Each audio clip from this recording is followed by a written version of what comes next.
Better aim up. All right. As a Mad Dog Mountain Arts video, I know I said I was going to show you guys some magnets, so I have all my magnets piled over there, and we're going to go through them. I'm going to tell you what I liked about them and what I didn't like about them, and yeah, hope you guys like that. Magnets I think are super cool, and a lot of the rocks that we bring home from the river are magnetized. And then I'm going to show you a couple other things that I've got, and yeah, I know I'm just feeling fidgety, feeling oh so fidgety. This is my cool pie thing, and it's got one bladed side on it, and I like it. And I've also got a piece of what I think is Hausmanite, so I'm going to show that to you, aka my hot dog rock. It looks like a hot dog, but I'm going to explain why I think it's Hausmanite. I've taken some notes, so I'm going to flip you back around and probably going to read about hydrothermal veins while I show you the magnets, and then I'm going to show you my hot dog rock and tell you why I think it's Hausmanite. That's what I think. And other than that, this is Mad Dog Mountain Arts and Mad Dog Mountain Arts, and I don't know, life is super tough lately. Oh, life is very tough lately. There's just like a lot of changes going on, and I'm having a hard time accepting, and I keep like reading my tarot cards over and over and over again, but that's not real. It's not real life. But so we're just kind of like, I don't know, trying to accept some changes. So if you hear me in my video like breaking up, crying or whatever, getting emotional, I'm just an emotional individual and don't really know where things are going, so that makes it hard for me, because I was like living my life in a space where I was feeling pretty secure, and now it's just kind of like, I feel like 10 years ago before I broke my back, or maybe even like 12 years ago or whatever. I feel like at ground zero. So we're just gonna keep on with like talking about rocks and things, because like honestly last night, like I said in one of my videos, I was trying to watch a movie, and I don't know, you know, it was better, just Wikipedia, chemistry, I don't know, just filling my brain with things about minerals. So Hausmanite is a mineral from a hydrothermal vein, and I think it's that sparkly black mineral that I've probably been calling galena, which I shouldn't have been calling it galena, because galena has a cubic crystal formation, and this stuff is not. So it's a lattice. So I'm going to show you that, and I'm going to show you my magnets and why you have to be very careful when you're making magnets. And I hope my face is in the frame here, because I quite often like cut my face out.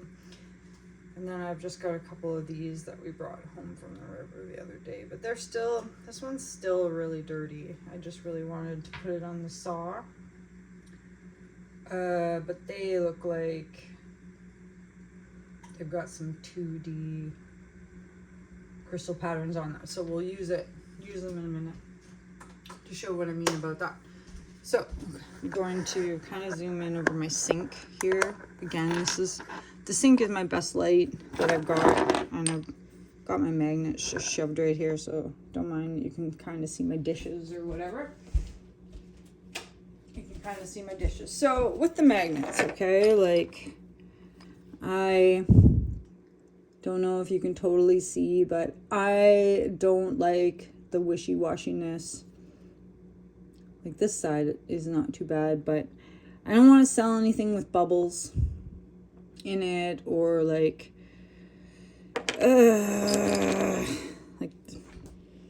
this one's kind of missing a little piece there. Like, I might put a magnet over that one, but see how then like this side has a bubble. Like, I'm pretty picky when it comes to stuff like this, but here's a piece of that green granite gneiss that we got from Slump that I like to call rainforest rock.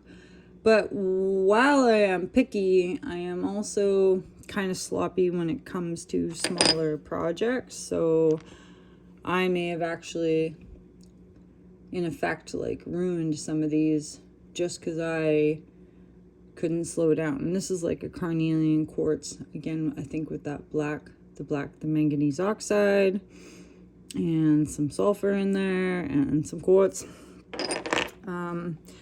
See, like I could put a magnet on this side. And this side was okay. So the deal is that like when I resin them, I should really be using a brush and just painting it on as thin as I can. But kind of what happens to me is I put resin in my hands, I put it all over the rock, and then I lay the rock down. So while this side looks really nice, except there might be like a small bubble, I should have like hit that actually with my air gun, because now I don't like that bubble. And I don't really like this side either. Like I might have to sand these down and retry. I'm just hoping that I can sand them and it'll be okay. Like out of this whole thing, I think this one's good enough to be a magnet. So I was gonna show them to you guys, and look, and I got a piece of glitter stuck on there. Like, I'm not lazy, I guess I'm just hasty. So like this guy too, he's too big to be a magnet. And I wanted to sell it kind of like just as a cool piece. But then I had to scrape an air bubble off the side. And I don't know if you can see it, but there you go. You see that little bubble there? I don't like stuff like that. I don't really want to sell anybody anything with something like that. So it's kind of like my tester now. This guy is cool purple with some oxides in it. We definitely have, yeah, so that's the resin that just like gooped around the bottom when it was drying. So either like they should dry sitting on a hanger or something if you want to put it on your gloves and then rotate it around, or it's like this one I can probably still make a magnet out of, because I'll just put a magnet on this weird side and you can really notice that, right? These granites. But still, like, I don't like it. This one, see, I don't like the tiny imperfections. They'll drive me nuts. They will drive me nuts. So you can take an X-Acto knife and kind of pick that off. But, oh yeah, that one wasn't so bad because it wasn't stuck right on the top. But the ones that are bad, I don't know. I might just end up eating those ones. This is a very cool metamorphic gneiss rock, right? And I'm assuming the green is chlorite, chromium, and manganese, and you can see how the like brown color is eaten out, so it must be some kind of oxide. Don't really know at the moment, right? So that's cool. We got quite a few of these pieces. This is just pretty. I almost wanted to call this an agate ball, but it's got the nice purple on the outside. Still not quite sure where the purple comes from besides like lithium ore. But these guys need a larger size magnet. That's one of the things I gotta do is order, I guess, some more magnets. Or I don't know, I'm really falling off track here. It's like, I pretend all the time that I'm doing okay, but I'm actually like I'm not doing okay at all. Some very suspect things, I think, from my character anyways.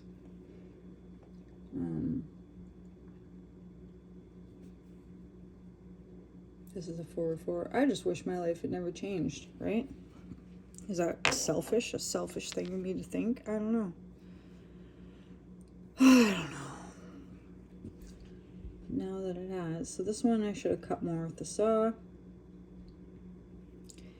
Alright, so and this beautiful pink quartz. I don't think I can make a magnet out of this, but one of my if you wanted to join a membership, I might send this to you because I think it's just a beautiful piece of rock. Just cool to put in a little dish or something, right? And this one turned out okay. So I'm kind of like trying to make a pile there. So the new satsum where you guys see me picking out of most of the time, I am pretty sure is a hydrothermal vein, which forms at a great depth and a high temperature. And here comes my mom, so we're gonna have to wrap this up. So that would be between 300 and 500 degrees Celsius, or 575 to 930 in Fahrenheit. Vein minerals are coarse grained, which is kind of interesting and not pretty. This didn't come from New Saxon. They range in width from a fraction of a centimeter to tens of meters. And I'm just reading straight out of that Autogon rock book right now. Apparently they can go down several thousand meters and depths exceeding a kilometer. Such veins originally formed in metamorphic and igneous rocks from olden times. So that's kind of cool. Oh, I don't know if I put that on the wrong side because now I'm paranoid. See, there's a bead stuck on there. Shouldn't be a bead stuck on there. I'm probably gonna have to stop my video. Somebody was telling me the other day that we have kyanite in town. Okay, so I might finish that next time, but just so you caught that, hydrothermal veins, high temperatures, and they can be really deep, and metamorphic and igneous rocks from a long time ago. So that would explain why the rock from the Cambrian era. All right, that's it.